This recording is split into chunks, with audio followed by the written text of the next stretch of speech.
आज आपण करू सुक्या माशाची सुक्का फ्राय, माशाचा सुक्का फ्राय। त्यासाठी घेतले 1 किलो मासे, 1 लिंबू, आलं लसणाची पेस्ट आणि तांदळाचं पीठ, रवा, हिरवी कोथिंबीर, हिरवी मिरची आणि इकडं लाल मिरची पावडर, धना पावडर, हळद आणि थोडासा गरम मसाला। आपण आता हे वाटण केलेलं आहे ना, हे मिरची, कोथिंबीर, आलं लसणाची पेस्ट हे सगळं वाटून घेतलेलं हे त्याच्यात आता टाकून घेऊ। आता त्यात थोडा पाव चमचा गरम मसाला, थोडीच हळद घालायची, अगदी थोडी, पाव चमचा धना पावडर, चवीपुरतं मीठ घालायचं। सगळं मिक्स करून घेऊ आपण। आता त्याला सगळं लावून ठेवू, लावून 15-20 मिनिटं तसंच ठेवायचं। हे आता अर्धा तास असं लावून ठेवायचं, आता असंच ठेवायचं हे अर्धा तास। त्याला कोटिंगसाठी आता थोडासा मैदा घेतलाय मी, 2-3 चमचे, त्याच्यात थोडीशी हळद, थोडी लाल मिरची, थोडं चवीपुरतं त्याच्यात मीठ घालायचं। तर 4 चमचे आपण रवा घेतलाय, त्याच्यात आहे ना 2 चमचे तांदळाचं पीठ टाकून घ्यायचं, अर्धे चमचे लाल मिरची, थोडीशी हळद, चवीपुरतं थोडंसं मीठ। आता मीठ सगळीकडे घातलंय आपण, तुम्ही तुमच्या अंदाजाने घाला।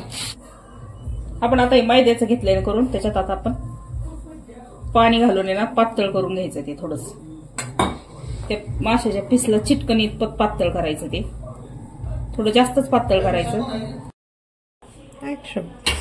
त्याला कोटिंगसाठी आता थोडासा मैदा घेतलाय मी, 2-3 चमचे, त्याच्यात थोडीशी हळद, थोडी लाल मिरची,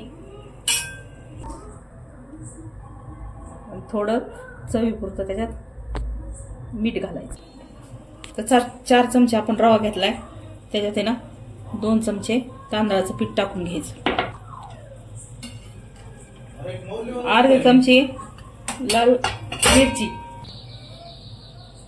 थोडीशी हळद, चवीपुरतं थोडंसं मीठ। आता मीठ सगळीकडे घातलंय आपण, तुम्ही तुमच्या अंदाजाने घाला।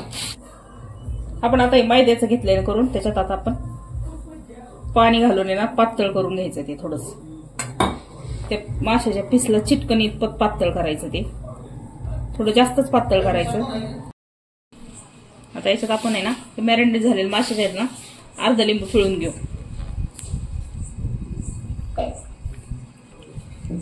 चांगलं सगळीकडे असं लावून घेऊ।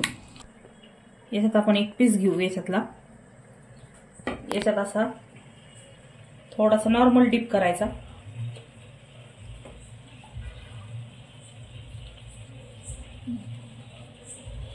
याच्यात चांगलं असं रवा आणि तांदळाचं पीठ घेतलंय ना, त्यामध्ये असं सगळीकडून हे लावून घ्यायचं आणि तेल एकदम कडकडीत गरम पाहिजे।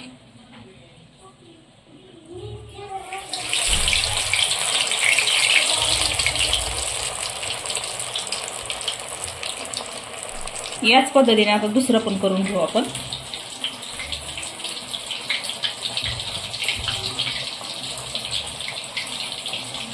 सेम तसंच करायचं।